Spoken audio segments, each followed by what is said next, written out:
Assalamu alaikum. It's a long time that we have met together again. আমার মনে হয় যেন বেশ কয়েক মাসই হয়ে গেছে যে আমরা কোনো একটা আলোচনাতে আবার একত্রিত হয়েছি। তো আমাদের সাথে আমাদের প্রফেসর ডক্টর আব্দুল মান্নান আছেন, তারপরে আছেন আমাদের জনাব ইব্রাহিম হোসেন আমাদের সহকর্মী, আর আমাদের মাসুদুল আলম সিএসসিএস এর নির্বাহী পরিচালক, আমি মোহাম্মদ মোজাম্মেল হক, আর আমাদের সাথে আছে আব্দুল কাইম সৌরভ। তো আজকে আলোচনাটা আসলে কোনো ফর্মাল আলোচনা না, একেবারে ইনফর্মাল আলোচনা, কিন্তু আলোচনাটার বিষয়টা আমার কাছে খুব গুরুত্বপূর্ণ মনে হচ্ছে, এই জন্যই আসলে ক্যামেরা অন করা। এই বিষয়টা আমরা চাচ্ছি, এই বিষয়ে আমরা সিস্টেমেটিক্যালি কিছু আলোচনা করব। তো সেই সিস্টেমেটিক্যালি আলোচনাটা আজকে একটা ওয়ার্ম আপ রাউন্ড বলা যেতে পারে আর কি। হ্যাঁ, আলোচনার বিষয়টা হচ্ছে যে একটা অবজারভেশন আমাকে খুব ওয়ারিড করে।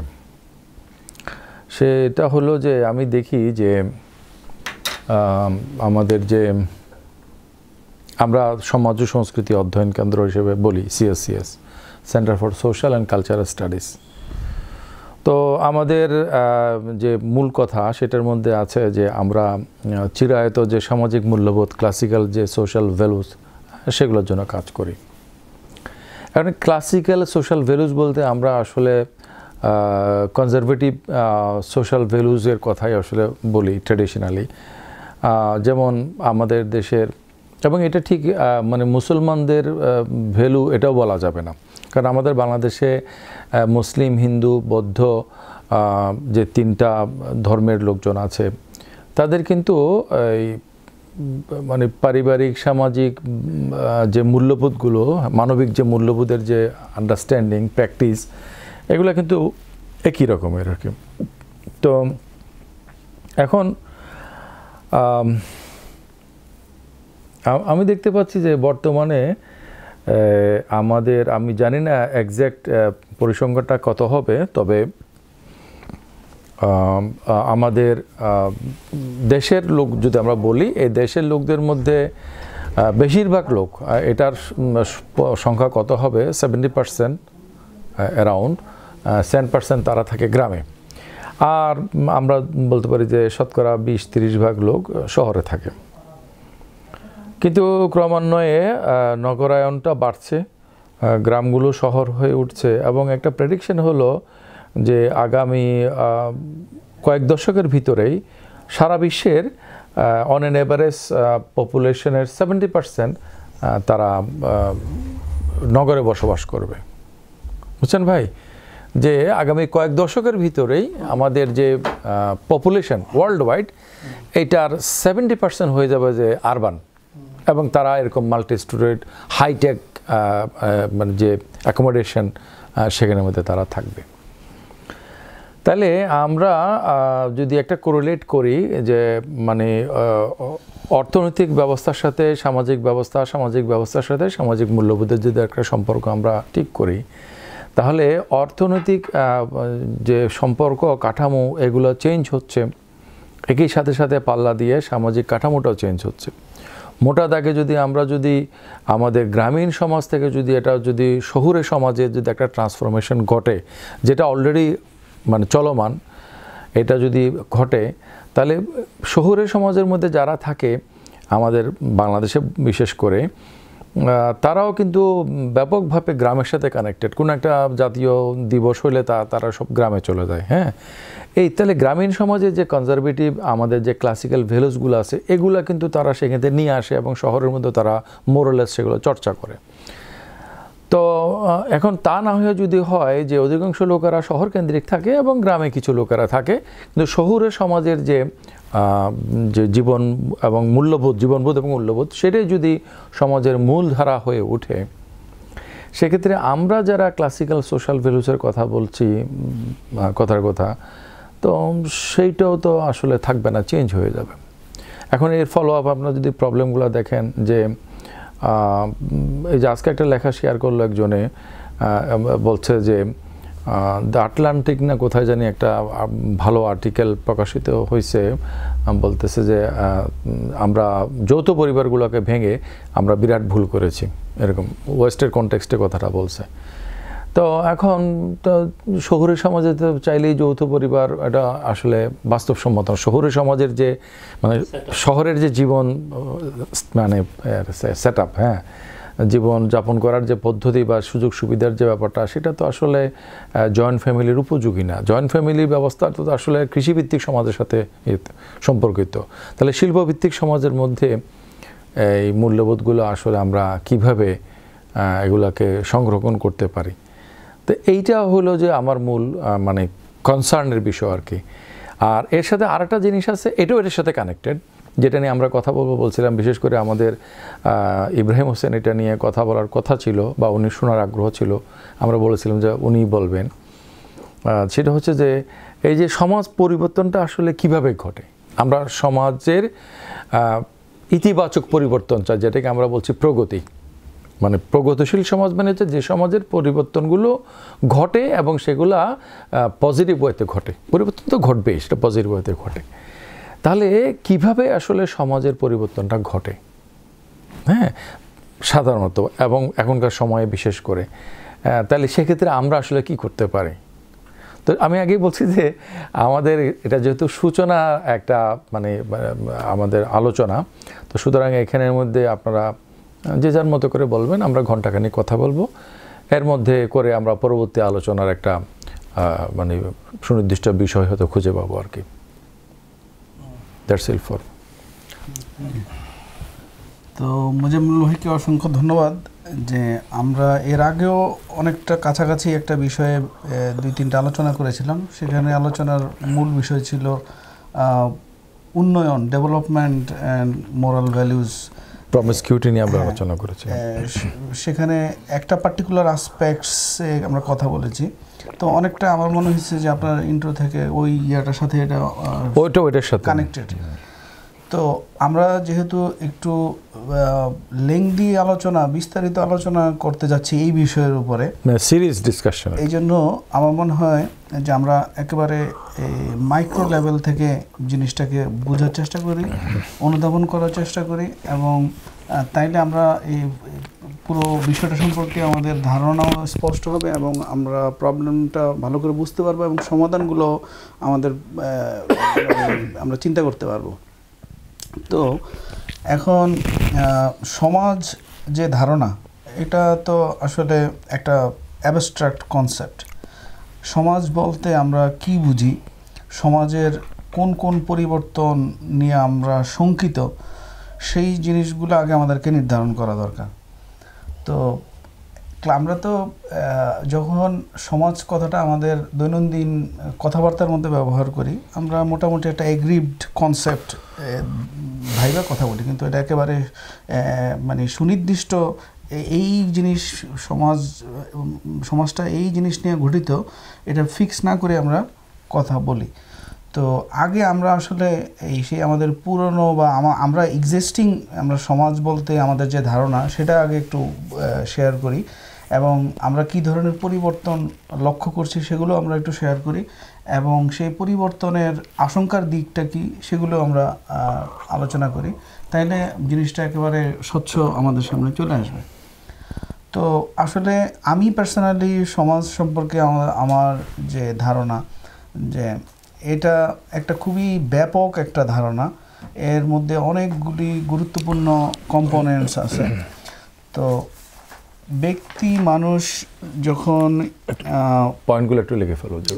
আচ্ছা আচ্ছা, আমরা যখন একত্রে বসবাস শুরু করলাম বা পরিবার ব্যবস্থা শুরু করলাম, বা একত্রে আমরা বিভিন্ন সভা সমিতি প্রতিষ্ঠান করি, তো এই সম্মিলিত আমাদের যে জীবন, আমরা সমাজ কথাটা বলতে অনেকটা সেদিকেই রেফার করি। যেমন আমরা বলি শিক্ষক সমাজ, সেটা বলতে আমরা একটা নির্দিষ্ট ক্লাসকে রেফার করি, শিক্ষক সমাজ, বা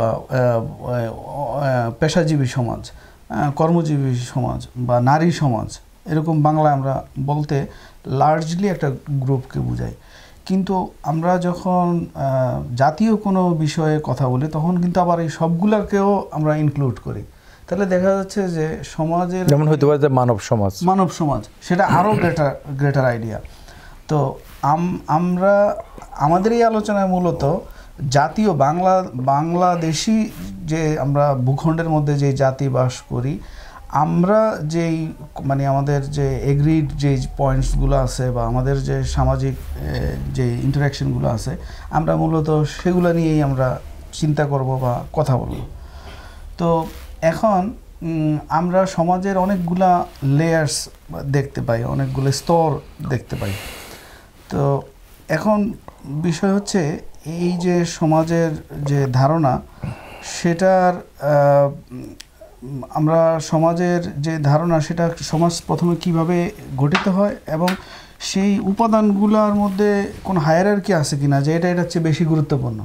ফর এক্সাম্পল, সমাজ ধারণার মধ্যে আমরা কিভাবে খাওয়া দাওয়া করি, মানে আমাদের সংস্কৃতি ইনক্লুডেড, আমরা কিভাবে জীবনযাপন করি এটাও ইনক্লুডেড, আমরা কি ধরনের রাজনৈতিক বিশ্বাস করি এটাও না। ব্রড সেন্সে তো মানুষের অল দ্য এন্টারপ্রাইজেস, এটা সোশ্যাল একটা ইমপ্লিকেশন তো আছেই। হ্যাঁ, তো এর মধ্যে যেমন অনেকেই মনে করে যে আসলে সমাজের অনেকগুলা উপাদান থাকলেও সবচেয়ে গুরুত্বপূর্ণ উপাদান হচ্ছে রাজনীতি। একটা সমাজের রাজনীতি ঠিক করে দেয় সেই সমাজের অর্থনৈতিক বন্টন কীরকম হবে, সেখানে মানবাধিকারের চর্চা কীরকম হবে বা আদার রিলেশনসগুলা কীরকম হবে সেটা। আবার অনেকে মনে করে যে আসলে রাজনীতিরও আগে হচ্ছে ওই সমাজের অর্থনৈতিক উৎপাদন ব্যবস্থা কীরকম, অর্থনৈতিক বন্টন ব্যবস্থা কীরকম, সেটা ওই সমাজের অন্য অবস্থাগুলোকে নির্ধারণ করে দেয়। তো আমরা আসলে পার্সোনালি এই যে মেজর যে কম্পোনেন্টসগুলো আছে, যে সংস্কৃতি, তারপরে অর্থনীতি, তারপরে হচ্ছে রাজনীতি, এগুলার কোনোটার চেয়ে কোনোটাকে বেশি গুরুত্বপূর্ণ বা শক্তিশালী মনে করি নাকি সবগুলোই সমান গুরুত্বপূর্ণ। এই আলোচনাটা আবার এই জন্য গুরুত্বপূর্ণ যে আমরা দেখি যে যারা অনেকেই সমাজ পরিবর্তনের জন্য কাজ করে, আন্দোলন করে, এক একজন এক একটা এরিয়াতে কাজ করে, কারণ তারা বিশ্বাস করে যে সমাজের ওই জায়গাটাতে যদি কাঙ্ক্ষিত পরিবর্তন আনা যায় তাহলে ব্যাপকভাবে অনেক বেশি সংখ্যক মানুষ ভালো থাকবে। এটা তাদের ওই বিশ্বাস থেকে কিন্তু তারা ওই পার্টিকুলার এরিয়াতে কেউ সংস্কৃতির অঙ্গনে কাজ করে, কেউ অর্থনীতি নিয়ে কাজ করে, কেউ রাজনীতি নিয়ে কাজ করে। তো আমি জাস্ট এই প্রাইমারি রাউন্ডে ব্রেইন স্টর্মিংয়ের জন্য আমি এই কথাগুলো বলতেছি। আমরা আবার মানে সেকেন্ড রাউন্ডে হয়তো আরও নতুন কিছু অ্যাড করব। তো ফার্স্ট রাউন্ডে না, উনি বলার আগে আমি একটু আপনার মানে 2 মিনিটে মূল কথা হচ্ছে যে মানে সমাজটাকে যদি আমরা বেস হিসেবে ধরি, সেটা থেকে তো অনেক কিছু বের হয়। সবচেয়ে বেশি যেটা আমাদের চোখে পড়ে সেটা হচ্ছে রাষ্ট্র। মানে এটা হলো যে মানে এগ্রিড আন্ডারস্ট্যান্ডিং যে society is the base of a state বা স্টেট সিস্টেম। হ্যাঁ, এখন স্টেট সমাজকে প্রভাবিত করে, সমাজ স্টেটকে প্রভাবিত করে, এভাবে এক একটা সেক্টরকে প্রভাবিত করে। ইদার ওয়ান ইজ দ্য মানে যে কোনো একটা হলো যে মূল, এরকম কিছু লোকজনের কথা আপনি বলেছেন উদাহরণ হিসেবে। কেউ মনে করে যে রাষ্ট্র বা রাজনীতিটা হচ্ছে মূল, কেউ মনে করে অর্থনীতিটা মূল। হ্যাঁ, আমরা ওই ডিবেটে অ্যাটলিস্ট মানে আমরা এখন এনগেজ না হই, বরঞ্চ যেমন আমাদের ফিলোসফি থেকে সব সাবজেক্টগুলো বের হয়েছে, এটা সবাই জানে। তারপরে ফিলোসফিটা তো রয়ে গেছে অ্যাজ এ ডিসিপ্লিন। সেখানে কি আলোচনার বিষয়, সেটা হচ্ছে যে মূলত ফিলোসফিক্যাল ডিসকাশন বলতে আমরা সেটাই বোঝাই। তাহলে সমাজের সাথে অনেক কিছু রিলেটেড। অর্থনীতির আলোচনা সমাজের বাইরের কিছু না, ধর্মের আলোচনা সমাজের বাইরের কোনো কিছু না। কিন্তু বেসিক্যালি যখন আমরা সমাজের আলোচনাটা ফোকাস করব, তখন আমরা মানে যাই দেখি না কেন এটা সোশ্যাল আসপেক্ট থেকে দেখব। অর্থাৎ যেটা not necessarily political, not necessarily cultural, not necessarily religious, not necessarily economic. তাহলে সেই জিনিসটা কি মানুষের সাথে সম্পর্কিত, সেটা আমরা বলি যে এটা রেসিডুয়াল, এটা হচ্ছে যে সোশ্যাল। অন্যান্য জিনিসগুলোকে আমরা এই দৃষ্টিতে দেখবো, এটা আমার কথা। জি, আজকের এই আলোচনায় আমি আসতে পেরে খুব আনন্দিত, এবং বিশেষ করে CSCS-এর এই বিভিন্ন অনুষ্ঠানে, বিভিন্ন ডিসকাশনে এটা মানে এনরিচ হওয়ার সুযোগ হয়, অনেক নতুন আইডিয়াও এখান থেকে পাওয়া যায়, যেগুলো হয়তো আমার প্রফেশনাল কাজেও অনেক উপকারে আসে এবং ইসলামকে ভালো করে বোঝার জন্যও অনেক উপকারে আসে। তো সবসময় সময় হয়ে ওঠে না, এই জন্য আসতেও পারি না। তো আজকে সৌভাগ্য হয়েছে, আসতে পেরেছি। তো আলোচনা স্যার যেভাবে উপস্থাপন করেছেন যে পরিবর্তন, আরবানাইজেশনের কারণে যে পরিবর্তনগুলো হচ্ছে, এর পরিপ্রেক্ষিতে আমাদের ইসলামিক জীবনযাত্রার কীরকম হতে পারে। তো আমি জিনিসটাকে এভাবে বুঝি যে আসলে পরিবর্তনকে কেউ ঠেকাইতে পারবে না। এমনি সমাজবিজ্ঞান এই সাবজেক্টটাই তৈরি হয়েছে সমাজের বিজ্ঞানসম্মত স্ট্রাকচার বোঝার জন্য। অর্থাৎ সমাজের স্ট্রাকচারটা বুঝতে পারলে বৈজ্ঞানিকরা এটার উপরে এমন কিছু কর্মসূচি দিব যাতে তাদের পছন্দ অনুসারে সমাজটা চেঞ্জ হয়, অথবা চেঞ্জ করতে না চাইলে যেন পছন্দ মোতাবেক একটা পজিশনে আটকে রাখা যায়।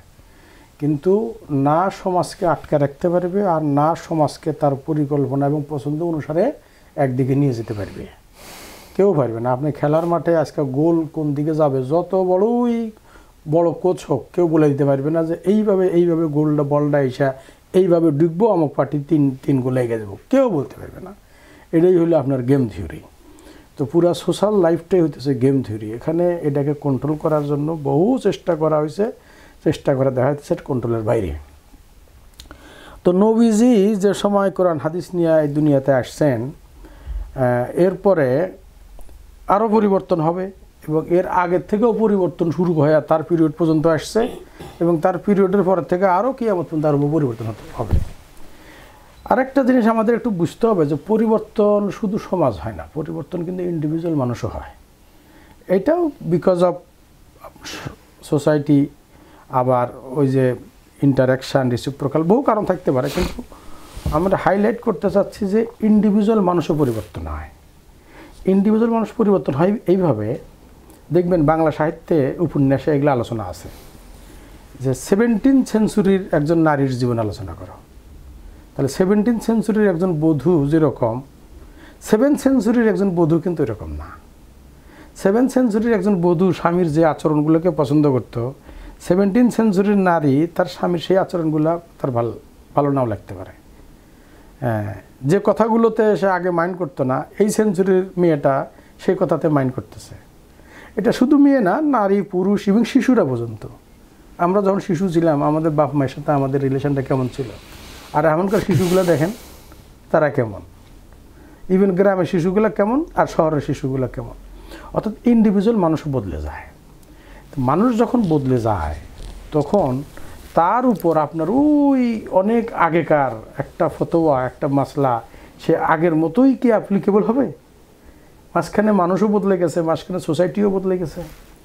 হ্যাঁ, একসময় গ্রামে দেখা গেছে যে একটা ছেলে আর একটা মেয়ে পাশাপাশি দাঁড়াইছে, পরের দিন দরবার দেখছে, সে গ্রামে জেনাবে বিচার চলে গেছে, মুরব্বীরা দরবার দেখছে। তো ছেলে মেয়ে পাশে দাঁড়ালেই যদি তারা ধারণা করে যে এটা জেনাবে বিচার চলে যাব, কিন্তু এখন তো কত ঘোরাঘুরি করে, এখন মুরব্বীরাও মনে করে না যে এটা জেনাবে বিচার চলছে। হ্যাঁ, ওইটা মনে করতে আরও বেশি কিছু লাগে। এই জন্য তাদের আন্ডারস্ট্যান্ডিংও বদলে গেছে, এগুলো সব বদলিবে। এখন এত সব বদলের মাঝে আমাদের আরেকটা জিনিস অনেক সময় অনেকে আমরা একটু ভুল মনে করি যে অতীতের নবীরা আসছে, পরে আর এক নবী আসে, পরে আর এক নবী আসে, এরপরে মোহাম্মদ সাল্লাল্লাহু আলাইহি সাল্লাম আসছে, তারপরে আর কোনো নবী আসবো না, একেবারে যা কিছু বলার এই কিতাবে আছে, হাদিসে আছে, শেষ। এই কথা ঠিক, কিন্তু এর মানে এই নয় যে সোশ্যাল চেঞ্জও শেষ। সোশ্যাল চেঞ্জ অব্যাহত থাকবে। এখন তারা মনে করতেছে অতীতে চেঞ্জ হয়েছে, নতুন নতুন নবী আইছে, তাহলে এখন যেহেতু নতুন নবী আসবে না, তাহলে সুতরাং চেঞ্জের কোনো সুযোগ নাই, সকল চেঞ্জই ইনভ্যালিড, সকল চেঞ্জই অবৈধ, এটাকে ঢুকো। হ্যাঁ, কিন্তু ব্যাপারটা এরকম না। ব্যাপারটা হচ্ছে কোরআন তো ইটসেলফ একটা মোজাজা, এটা হচ্ছে একটা খনির মতো, এটা একটা ইনফিনিট পোটেনশিয়ালিটি। হ্যাঁ, এখানে দেখা যাচ্ছে একই আয়াত দিয়ে আপনি 7th সেঞ্চুরির একটা প্রবলেম যে ওয়েতে সলভ করছেন, ওই একই আয়াত দ্বারাই 17th সেঞ্চুরির আর একটা পরিবর্তিত প্রবলেম হ্যাঁ সেটাও ওটার সলভ করতে পারতেছেন, কারণ ওই আয়াতের মধ্যে যে ওইটা ছিল তা 7th সেঞ্চুরিতে আপনার দেখার প্রয়োজনও হয় নাই, দেখানো নাই। কিন্তু 17th সেঞ্চুরিতে এসে কিন্তু আপনি চোখ খুলে গেছে, দেখতে আগ্রহী হচ্ছেন, আসে মনে হয় কিছু ওখানে। হ্যাঁ, যখনই সে আগ্রহী হয় তখনই সে ভালো করে খেয়াল করার পরে দেখে কিছু আছে। হ্যাঁ, সুতরাং একই আয়াতের ভিতর থেকেই বা অন্য কোনো আয়াতের ভিতর থেকে অন্য একটা সলিউশন খুঁজে পাওয়া যায়। যেমন ধরেন আমরা ছোটোকাল থেকে নারীর পলিটিক্যাল পার্টিসিপেশন নিয়ে খুবই মানে নেগেটিভ প্রচারণায় শুনছি। হ্যাঁ, কিন্তু ইউসুফ আল কারজাবি যখন বলল যে একজন নারীর যদি নেতৃত্ব এতই খারাপ হতো তাহলে বিলকিসকে কেন কোরআন শরীফে আল্লাহ প্রশংসা করল, এই কথা তো কেউ আমরা বলিনি, কেউ তো চিন্তাও করিনি। কোরআন শরীফ তো বারবার পড়ছি, হাফেজ সাহেবরা পড়ছে, যারা আমাদের ওয়াজ নসিহত করছে তারাও তো এই অংশ পড়ছে। কিন্তু পড়লেই যে কগনিশনের ভিতরে এসে যাবে তা কিন্তু না। থট ডেভেলপ নাও হতে পারে। এটা এটা এটা এটা কি বলে, এক ধরনের আমাদের চোখের সামনে অনেক আইডিয়া আমরা ছুঁয়ে যাই, কিন্তু আইডিয়াটা দিয়ে আমরা কোনো বিল্ডিং তৈরি করতে পারি না, এরকম হয়। যে পারে তিনি হলো প্রকৃতি চিন্তাবিদ, তো সেটা আমরা অনেক সময় করি না। এই জন্য আমার মনে হয় পরিবর্তন হবে, সমাজ পরিবর্তন হবে, মানুষ পরিবর্তন হবে। সকল পরিবর্তনের অ্যাড্রেস করার মতো পটেনশিয়ালিটি কোরআনের মধ্যে আছে, হাদিসের মধ্যে আছে। ওখান থেকে পটেনশিয়ালিটি বের করে নিউ প্রবলেম, নিউ সলিউশন। আমরা ওল্ড সলিউশনকে আমরা দেখব যে এটা তারিক রমাদান এই কথাটা বলছে যে ইমাম আবু হানিফাকে অনুসরণ করার অর্থ হইল ইমাম আবু হানিফা যেরকম তার সময়ের প্রবলেম তার আপডেটেড নলেজ দিয়ে সলভ করেছে, আমরা আমাদের সময়কার প্রবলেম আমাদের আপডেটেড নলেজ দিয়া সমাধান করব। এটাই হচ্ছে তার অনুসরণ করার প্রকৃত পন্থা। ডাইরেক্ট তাকেই অনুসরণ করা, তার লিখে যাওয়ার অনুসরণ করা, এটা তার অনুসরণ করার যথার্থ পন্থা নয়। তবে সেখান থেকে আমরা কনসেপ্ট নিব, বুঝবো, আমাদের অবস্থা বোঝার চেষ্টা করব, এই আর কি। কোনো নিউই কমপ্লিটলি নিউ না, সব নিউরই কিছু ওল্ড হেরিটেজ থাকে, সেই জন্য সেই হেরিটেজটা আমরা দেখব। আর সবচেয়ে বড় কথা হলো যে কোরআন শরীফের মধ্যে ফরজ ওয়াজিব লেভেলের যত কথা সবই সুস্পষ্ট। হ্যাঁ, এরপরের যে লেভেলটা সেটাই তো জ্ঞান গবেষণা মুস্তাহিদ ফকিদের জন্য রয়ে গেছে। কাজেই সেখানে একেবারেই কোনো এক ফকিকেই ধরে রাখতে হবে, হ্যাঁ, এটা কোনো ফকিই দাবি করে নাই। আসলে আমরাই ভক্তির আতিশয্যে বলতেছি যে তুমি যদি এই মজাহের লোক হও তাহলে আর বাইরে আর কোনো কিছু চিন্তা করতে পারবে না। এইভাবে মানুষকে আমরা আটকে দিতেছি এক জায়গায়। তো শুধু মাযহাবের মধ্যে আটকাইতেছি না, এক একটা যুগের মধ্যে আটকা দিতেছি। তো আমার মনে হয় না যে এটা এইভাবে চললে মুসলিম পপুলেশনকে আপনি ফেথফুল রাখতে পারবেন না ইসলামের প্রতি। তারা ভাববে যে করোনা বশত আপাতত মেনে নিলাম মুরব্বিগারের কথা, কিন্তু জোয়ানকালে কেউ আর মানতে আগ্রহ হবে না। বুড়াকালে যখন দুনিয়াতে বিদায় নেওয়ার সময় আসবো তখন এক ধরনের স্পিরিচুয়াল আগ্রহ থেকে সেটা এতে করবে। ফলে এটা হবে বুড়া মানুষের ধর্ম, জোয়ান মানুষের ধর্ম হবে না। ধন্যবাদ। মাসুদ করেন। হ্যাঁ মাসুদ, মানে আমাদের এই সূচনা বক্তব্যের মধ্যে তোমার সূচনা বক্তব্য। আমার সূচনা বক্তব্য হয়তো এটা শেষ বক্তব্য হবে, যাই হোক কেন কথাগুলো আমি বলে ফেলবো আর কি। শেষ কেন হবে না, মানে এই অর্থে যে আমার কথাগুলো আমি একবারে বলে ফেলবো, পরে আবার চান্স পাই কি না পাই। তো সেটা হচ্ছে আমাদের আজকে আলোচনার টপিকটা যেটা ছিল এখানে লাগে না, তাহলে ওই তোমার এটা ভালো হবে আর কি। মান্নান স্যারের কথা শুনতে শুনতে আমি একটু টপিকটা হারাই ফেলছিলাম যে আজকে আমাদের আলোচনার টপিকটা আসলে কি ছিল। তো পরে যাই হোক, আমার যতটা মনে পড়ে যে মানে সামাজিক পরিবর্তন যেটা হচ্ছে এবং সামনে হতে যাচ্ছে বলে আমরা আশঙ্কা করতেছি, তো সেগুলোকে আমরা কিভাবে ডিল করতে পারি, এটাই বোধহয় আমাদের কনসার্ন পয়েন্ট, তাই তো? তো আমার কাছে যেটা মনে হয় যে আসলে ইব্রাহিম স্যার যে কোশ্চেনটা দিয়ে শুরু করছিলেন, সমাজ কি আসলে ওনার কথার মধ্যে একটা অ্যান্সার ছিল যে আসলে কিছু এগ্রিড পয়েন্ট, মানে আমরা কিছু বিষয় করতে পারবো, কিছু বিষয় করতে পারবো না, এই যে একটা সমঝোতা, এই সমঝোতার মধ্যে এই ধরনের একটা সমঝোতার মধ্যে যারা আছে তারা আসলে একটা সমাজে বাস করে। কথার কথা আমাদের সমাজে আমরা কিছু নর্মস ভ্যালুস আছে যেগুলো আমরা মেনটেন করি, এবং কিছু বর্জনীয় দিক আছে যেগুলো আমরা মেনটেন, মানে যেগুলো আমরা বর্জন হিসাবে মেনটেন করি। এটা আবার আমেরিকান সোসাইটিতে নাই বা ইভেন ইন্ডিয়ান সোসাইটিতেও নাই। মানে এই যে একটা ক্লাস্টারের ভিতরে আমরা যে বাস করি, এটা হচ্ছে আমাদের একটা সমাজ। তাহলে এখন এই সামাজিক পরিবর্তন মানেই খারাপ কিছু, আমার কাছে সেটাও মনে হয় না। হ্যাঁ, ক্ষেত্র বিশেষে সামাজিক পরিবর্তনটা খুব প্রয়োজন, মানে পরিবর্তন না হওয়াটাই খারাপ। মানে এখানে দুইটা জিনিস, একটা হচ্ছে যেই পরিবর্তনকে নিয়ে আমরা আশঙ্কা করতেছি এটাকেই শুধুমাত্র আমরা সামাজিক পরিবর্তন বলতেছি, আর যেই পরিবর্তনটা আমাদের জন্য ভালো কিছু এবং দরকারিও বটে, ওটাকে আমরা সামাজিক পরিবর্তন হিসাবে কেন যেন মনে করতে পারতেছি না। কিন্তু ওইটাও খুব ইম্পর্টেন্ট। অ্যাকচুয়ালি পরিবর্তনের মধ্যে যেটা নেগেটিভ, যেটা আমাদের জন্য অশুভ খারাপ কিছু, সেটা নিয়ে আমরা কনসার্ন। আচ্ছা, এটা তো একটা গেল। তো কীভাবে পরিবর্তনটা ঘটে আসলে সমাজের মধ্যে?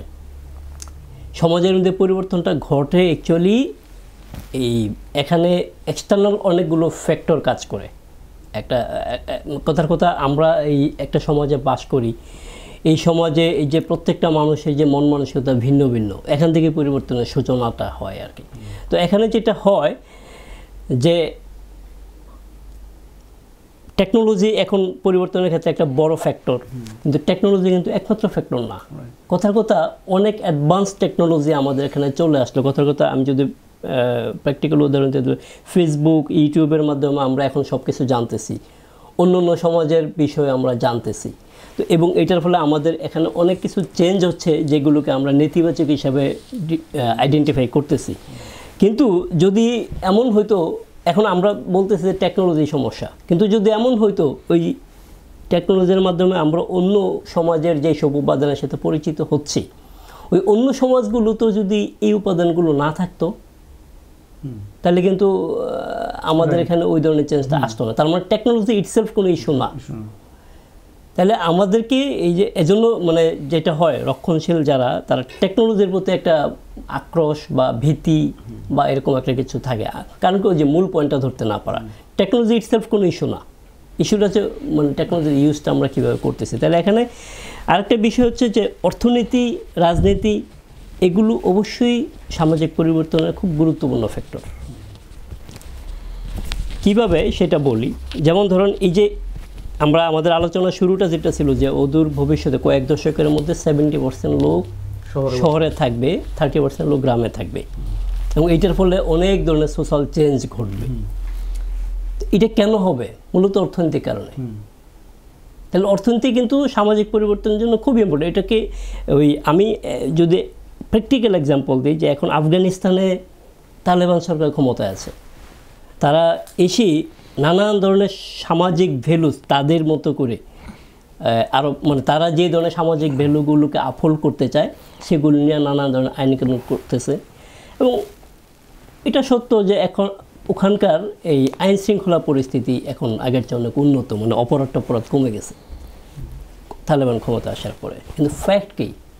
ফ্যাক্ট হচ্ছে ওখানকার অর্থনৈতিক অবস্থা খুবই খারাপ, এবং এটা আরও খারাপের দিকে যাচ্ছে, এবং একটা দুর্ভিক্ষ হওয়ার আশঙ্কা আছে।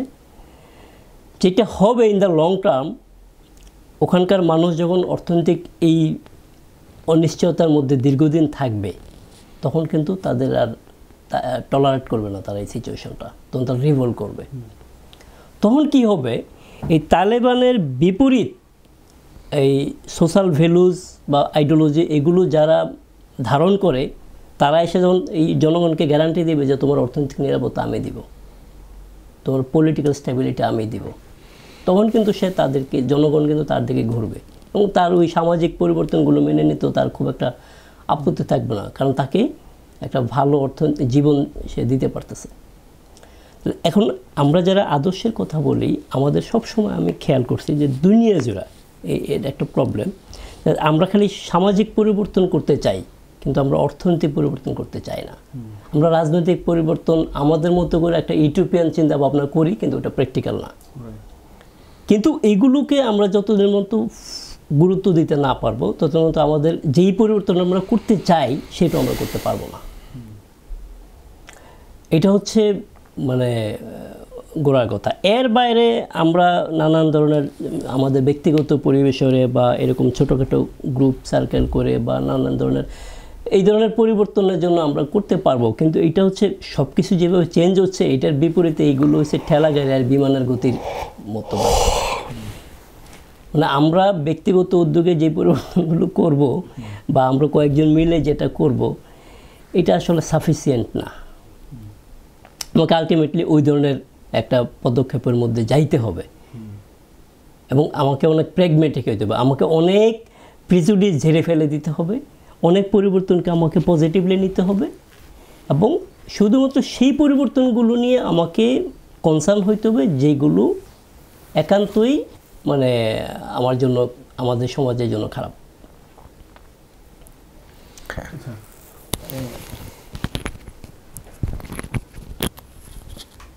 মাসুদকে অসংখ্য ধন্যবাদ, সে অনেক গোছানো এবং টু দ্য পয়েন্ট আলোচনা করেছে। তো এই মোজাম্মেল ভাই শুরুতেই যে কথাটা আলোচনা সূত্রপাত করেছে যে আমরা আগে শহর থেকে মানুষ গ্রামে যেত, ওখানকার ভ্যালুসগুলা তারা নিয়ে আসতো শহরে, সেটা প্র্যাকটিস করার চেষ্টা করতো। কিন্তু যখন এখন গ্রামগুলাই শহরে পরিণত হয়ে যাচ্ছে বা গ্রামের বেশিরভাগ মানুষ শহরে চলে আসছে, তাইলে ভ্যালুসগুলোর কী হবে? তাইলে আমাদের আরেকটা মোটা দাগের যেটা আমাদের পিন পয়েন্ট করা দরকার যে আমরা এক্স্যাক্টলি কোন কোন পয়েন্ট নিয়ে শঙ্কিত। তো আমি সেটা মাসুদের কাছ থেকেও বা আমরা সবাই সেই পয়েন্টে দ্বিতীয় রাউন্ডে কথা বলবো। তার আগে আমি ওই মান্নান ভাই যে কথাটা বলছিলেন যে আসলে ব্যক্তি এবং সমাজ, যে মান্নান ভাই বলছিলেন ব্যক্তিও পরিবর্তন হয়, অবশ্যই এটা তো বলার অপেক্ষা রাখে নাই, কারণ ব্যক্তির সাথে সমাজের সম্পর্কটা কি। আমরা ইন্ডিভিজুয়ালস যখন কোনো বিলিফ ক্যারি করে বা সেই অনুসারে সে বিহেভ করে, এটার প্রভাব তার সমাজে পড়ে, আবার উল্টাভাবে সমাজের প্রভাবও ব্যক্তির উপরে পড়ে। আমি অনেক ছোটোবেলায় আমার একটা খুব ইন্টারেস্টিং আসছিল, একদিন আমি খুব মানে হয়ে গেছিলাম, একেবারে খুব পাজলড হয়ে গেছিলাম। আমি দেখছিলাম একটা ঈদের দিন বা ঈদের পরে এক নাটক দেখছি। তো নাটক দেখার পরে আমি একা একা বাইরে চিন্তা করতেছিলাম, আচ্ছা বেশিরভাগ নাটকে এই যে প্রেমের সম্পর্ক দেখানো হয়, হ্যাঁ, এই প্রেম একজন একজনকে প্রপোজ করে, এই করে সে করে, তো এই বিষয়টা দেখে কি আমরা প্রেম শিখি না আমাদেরকে দেখে নাটকগুলো বানানো হয়? হ্যাঁ, কারণ আমরা যদি এই 40s নাটক সিনেমা দেখি বা 50s নাটক সিনেমা দেখি, সেখানে প্রেমের যে এই বহিঃপ্রকাশ, যেইভাবে সেখানে প্রেম নিবেদন করে বা করে, সেটা কিন্তু এখনকার সাথে অনেক পার্থক্য। তো এই যে পার্থক্যটা হইল, এটা কিভাবে হইলো? এটা কি মানুষ আমরা নাটক সিনেমায় দেখে আমরা সেভাবে যাই আরেকজনকে প্রেম নিবেদন করি, নাকি আমরা করি বলেই নাটক সিনেমায় এটা দেখানো হয়? এই জিনিসটা নিয়ে আমি খুব মানে চিন্তা ভাবনা করতেছিলাম। তো এটা আসলে মানে এই ব্যক্তির সাথে সমাজের সম্পর্কের উদাহরণ হিসেবে আমি বলতে চাচ্ছি যে আসলে ব্যক্তি পরিবর্তন হয়, এর প্রভাব সমাজে পড়ে, আবার সমাজের প্রভাবও ব্যক্তির জীবনে পড়ে, দুইটা জিনিসে আছে। আচ্ছা, তাহলে ওই যে সেকেন্ড রাউন্ডে আমরা যে বিষয়টা বলতেছি, আমরা মাসুদ খুব সুন্দর করে বলছে যে আসলে আমরা যে কোনো পরিবর্তন নিয়ে উদ্বিগ্ন না, আমরা ওই পরিবর্তনগুলো নিয়ে উদ্বিগ্ন যেগুলি আমরা প্রবলেমেটিক মনে করছি বা আমাদের ক্লাসিক্যাল ভ্যালিউজের সাথে কনফ্লিক্টিং। ফর এক্সাম্পল, যে শহরগুলোতে কি হচ্ছে, এক্সটেন্ডেড ফ্যামিলি সিস্টেম নাই, যেটা আমাদের ক্লাসিক্যাল ভ্যালুজ ছিল। গ্রামে আমরা এক্সটেন্ডেড ফ্যামিলিতে থাকতাম, সেখানে প্রবলেম শেয়ার করতাম, বড়রা ছোটদের কেয়ার করতো, ইভেন যারা আমাদের ফ্যামিলি মেম্বার না, প্রতিবেশীর একটা গার্ডিয়ানশিপ ছিল ইয়াং জেনারেশনের প্রতি। কিন্তু শহরকেন্দ্রিক জীবন ব্যবস্থা, নাগরিক জীবন ব্যবস্থায় আমরা দেখছি যে এই ভ্যালুসগুলো আর নাই, যেহেতু সবাই ব্যস্ত, সবাই কেউ কাউকে চেনেও না, একই বিল্ডিংয়ে ফ্ল্যাটে থাকে, ইন্ডিভিজুয়ালিস্টিক লাইফস্টাইল। তো ইন্ডিভিজুয়ালিস্টিক লাইফস্টাইল হলে কী সমস্যা হয়েছে? সমস্যা এটাই হয়েছে যে আমরা এখন অনেকটা স্বার্থপর হয়ে গেছি। ঠিক আছে, যে আমার পাশের ফ্ল্যাটে একজন মানুষ অসুস্থ, এটা আমাকে ওইভাবে টাচ করে, আমি জানিও না হয়তো। এবং আমরা অনেক সময় এত দুঃখজনক পত্রিকায় খবর দেখি যে অমুক ফ্ল্যাটে একজন মরে পড়ে আছে, 2-3 দিন পরে ইয়ে করতেছে। এবং এরকম একজন সেলিব্রিটি ইউনিভার্সিটি টিচারের ঘটনা ঘটলো, যে তারেক শামসুর রহমান। তো এই যে এই ব্যাপারগুলি, এগুলি আমাদেরকে আশঙ্কার পয়েন্ট, যে আগে এই ব্যাপারগুলো ছিল না, এখন হচ্ছে, এগুলো নিয়ে আমরা চিন্তিত। তারপরে আমরা চিন্তিত স্বামী স্ত্রীর সম্পর্ক নিয়ে, যে ক্লাসিক্যাল কনসেপ্টে পুরুষ হচ্ছে পরিবারের প্রধান, সে আয় রোজগার করবে, জিনিস নিয়ে আসবে, মহিলা সংসার দেখবে, এরকম একটা ধারণা ছিল। কিন্তু আমরা এই নানা কারণেই শিক্ষার প্রসার, নগরায়ন, সব কিছুতে এখন আমরা হাজব্যান্ড ওয়াইফ দুইজনই কর্মজীবী হওয়ার ফলে এখানে অনেক ধরনের টেনশন, এবং আমরা দেখতে পাচ্ছি যে খুবই ভয়াবহ স্ট্যাটিস্টিক্স, যে পরিবারগুলোতে ভাঙন। আবার এই ভাঙনের ইমিডিয়েট কনসিকুয়েন্স হিসাবে তাদের যে বাচ্চা কাচ্চাগুলো আছে তারা আরেকটা ক্রাইসিসে পড়ে যাচ্ছে, তাহলে একটা রিপল ইফেক্ট হিসাবে আরেকটাকে লিড করতেছে, এগুলি আছে। তারপরে হচ্ছে আমরা যে সামাজিক নিয়া, যে কিশোর কিশোরীদের অবাধ মেলামেশা, নন রেস্ট্রিক্টেড যে রিলেশনশিপ, এর ফলে আরও অনেকগুলো সামাজিক সমস্যার সৃষ্টি হচ্ছে, যে তারা তারা তারা রাইট ডিসিশন নিতে পারতেছে না, তারা কনসেনসুয়াল সেক্সুয়াল রিলেশনশিপে জড়ায় যাচ্ছে, এগুলি নিয়ে আমরা চিন্তিত। তো যেটা ক্লাসিক্যাল ভ্যালুজের মধ্যে ছিল, মানে ছিল না, যেটা নগর জীবনের এগুলো ফেনোমেনা। তো এই এই এই জিনিসগুলোকে আমরা কীভাবে ফেস করব এই পরিবর্তিত পরিস্থিতিতে, সেগুলি নিয়ে আমরা কথা বলতে পারি। না, এটা রাখেন আপনার কাছে। এতে আরেকটা প্রবলেম আমার কাছে মনে হলো, যে রিলিজিয়াস সেক্টর আগে আমাদের সমাজটাকে যেভাবে নিয়ন্ত্রণ করত, মানে আলেম সমাজ বিশেষ করে ইত্যাদি আর কি, আমরা সবাই যেহেতু মুসলিম ধর্মের অনুসারী, আমরা এটা ভালো বলতে পারবো। অন্যান্য ধর্মের অবস্থার আসলে কি সেটা আমি ঠিক জানি না। অর্থাৎ হিন্দু ধর্মের পুরোহিতদের বা বৌদ্ধ ধর্মের পুরোহিতদের প্রভাব সমাজে আগে কি ছিল, এখন কি আছে, এটা আমার কাছে ঠিক ক্লিয়ার না। কিন্তু এখানকার মেজরিটি যে ধর্মের অনুসারী মুসলিম কমিউনিটি, আমরা তো তাদের অংশ, সেটাতে দেখতেছি আগের মতো সেই প্রভাবটা তাদের নাই। এবং ইনফ্যাক্ট এটা মানে ব্যাক করুক, আমি আবার সেটাও চাই না। হ্যাঁ, কেন চাই না? কারণ হচ্ছে যে এই এখনকার তুলনায় অনেক কম অ্যাডভান্সড একটা সমাজের মধ্যে তাদের যে একটা ভূমিকা পজিটিভ ছিল, এখনকার অ্যাডভান্স সমাজের সাথে তারা অ্যাডভান্স হতে পারে নাই। আবার তখনকার অ্যাডভান্স সমাজে তাদের ভূমিকা যে খুব ভালো ছিল সেটাও না, কিছু কিছু ক্ষেত্রে কিন্তু তাদের ভূমিকা কিন্তু বেশ খারাপ ছিল, যেটা ইদানিং তাদের প্রভাবটা কমে আসার কারণে সমাজ এগুলো থেকে অনেকখানি মুক্তি পাইছে। হ্যাঁ, তো বিশেষ করে বাঙালি মুসলিম সমাজে এই যে আশরাফ আতরাফ, এই যে স্ট্র্যাটিফিকেশনের যে ব্যাপারগুলো হয়ে আসছে, হ্যাঁ, এগুলো কিন্তু খুব সিরিয়াস ছিল। এবং আলেম ওলামারা কিন্তু এগুলাকে কোনো না কোনোভাবে এগুলাকে সাপোর্ট করেছে, এগুলো কন্টিনিউ করেছে। হ্যাঁ, আর সবচেয়ে বড় কথা হলো যে কোনো সময় তো প্রিস্ট ক্লাস সমাজের জন্য খুব ভালো কিছু আনে না। আবার এটার কন্ট্রারি জিনিস হচ্ছে যে আমরা যখন রিলিজিয়াস স্ট্রাকচার এবং সিম্বল এগুলাকে যখন বাদ দেই, সেটাও কোনো সমাজের জন্য, আমরা যদি হিউম্যান সিভিলাইজেশনে দেখি, খুব ভালো কিছু কিন্তু আনে নাই। হ্যাঁ, এই বন্ধনটা শিথিল হওয়ার সাথে সাথে মানুষ বিশেষ করে যৌন উশৃঙ্খলতার মধ্যে পড়ে গেছে। মানুষের ব্যক্তিগত নৈতিকতাটাকে মেনটেন করার জন্য কিন্তু ধর্ম একটা ঐতিহাসিক ভূমিকা সবসময় পালন করে আসছে আর কি। হ্যাঁ, তো ধর্মের ব্যাপারটাও আমাদের কিন্তু আলোচনা, ধর্মের প্রভাব বৃদ্ধি পাওয়া, হ্রাস পাওয়া, বা ধর্মের কি ভূমিকা, হোয়াট দ্য রোল যে religion could play in a society. তো হ্যাঁ, এটা খুবই, এটা একটা পয়েন্ট আর কি, আপনার যে পয়েন্টগুলো বলছেন এটা গুরুত্বপূর্ণ পয়েন্ট। আচ্ছা, আপনার পয়েন্ট শুনতে শুনতে আমার মাথায় আরেকটা আসলো, যে আরেকটা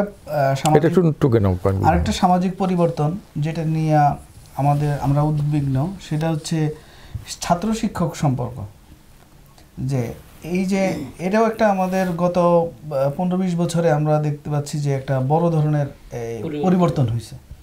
যে আগে ছাত্র শিক্ষক যে রিলেশনটা ছিল, সেটা আমার মনে হয় এখন ওইভাবে নাই।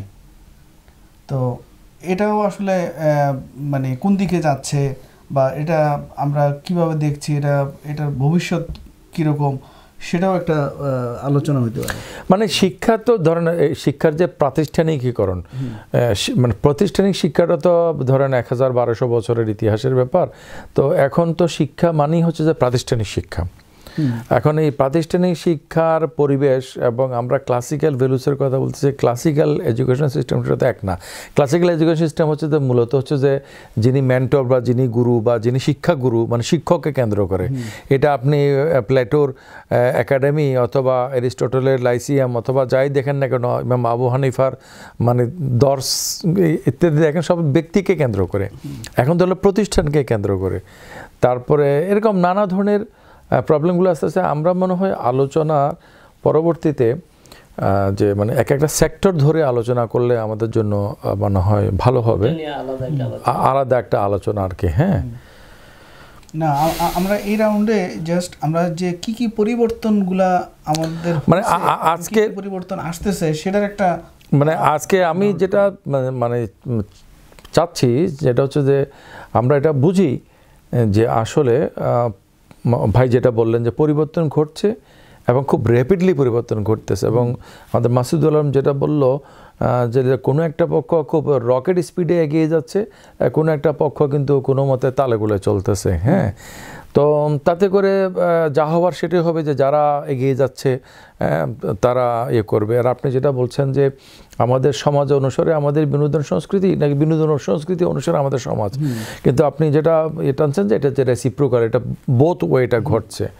তাহলে যে ধরনের বিনোদন সংস্কৃতি আমাদের আমরা এখন সাবস্ক্রাইব করছি, তাহলে আমরা ক্রমান্বয়ে সেভাবেই মানে গড়ে উঠবো। হ্যাঁ, তো আমার মনে হয় বিফোর অল দিস থিংস, এই যে আমাদের পক্ষ থেকে বিশেষ করে আমি এটার জন্য সবচেয়ে বেশি মানে রেসপন্সিবল টু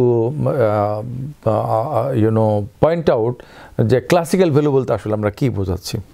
আপনার কথার মধ্যে কিছু বোঝা গেছে যে আমরা একটা মানে হেলদি কোঅপারেটিভ প্রেফারেবলি এক্সটেন্ডেড একটা ফ্যামিলি সিস্টেম চাই। এক্সটেন্ডেড ফ্যামিলির ধরেন ফর্মে আমাদের ফ্যামিলিতে যেরকম আছে যে আমাদের ভাই বোনদের, আমরা 9 ভাই বোনের মধ্যে আমরা 9 ভাই বোনরা কেউই আমাদের ভাই বোনের মধ্যে আমার বড় 4 জনেই মানে তারা ফর্মালি রিটায়ারমেন্টে চলে গেছে, আমি শুধু কর্মতে আছি আর কি, বা আমার ছোটরা আছে। তা আমাদের ভাই বোনদের মধ্যে কেউই কিন্তু কোনোদিনও কোনো একটা আমাদের যে মানে ছুটি ছাটা, ঈদ, কোরবানি, হ্যাঁ, এগুলো আলাদাভাবে নিজের ছেলে মেয়েদেরকে নিয়ে করার কথা ভাবে নাই। আমরা কিন্তু আলাদা আলাদা থাকি, যার যার জায়গাতে থাকি, কিন্তু অ্যাকচুয়ালি আমরা এক ধরনের এক্সটেন্ডেড ফ্যামিলি। আমাদের ছেলে মেয়েরা পরস্পরকে ভাই বোনের মতোই জানে। এবং এমনকি আমাদের ফ্যামিলিতে যখন বাচ্চারা ছোট ছিল এক একজন সব বাচ্চাগুলোকে দুধ খাওয়াইছে বুকে, এরকম আর কি। মানে আমরা যদি হিসাব করতে বসি ফর্মালি আমাদের ছেলে মেয়েদের মধ্যে বিয়ে শাদী হওয়াটাও সম্ভব না। হ্যাঁ, আচ্ছা, আমরা এক ধরনের এক্সটেন্ডেড ফ্যামিলির মধ্যে থাকি আর কি। এই ধরনের আপনার একটা এক্সটেন্ডেড ফ্যামিলির একটা মানে ভালো অভিজ্ঞতা আছে, ঢাকা শহরে আপনি বাবা মা ভাই বোনদেরকে নিয়ে থাকছেন এই পর্যন্ত। তো এখন এই ক্লাসিক্যাল ভ্যালুর কি কি বিষয় আমরা আসলে বলি, এগুলোকে একটু যদি পিন পয়েন্ট না করি তাহলে আলোচনাটা মানে আমার মনে হয় যেন ফ্রুটফুল হবে না আর কি। হ্যাঁ, তো সেটা আমরা পরবর্তীতেও করতে পারি অথবা আজকেও করতে পারি আর কি।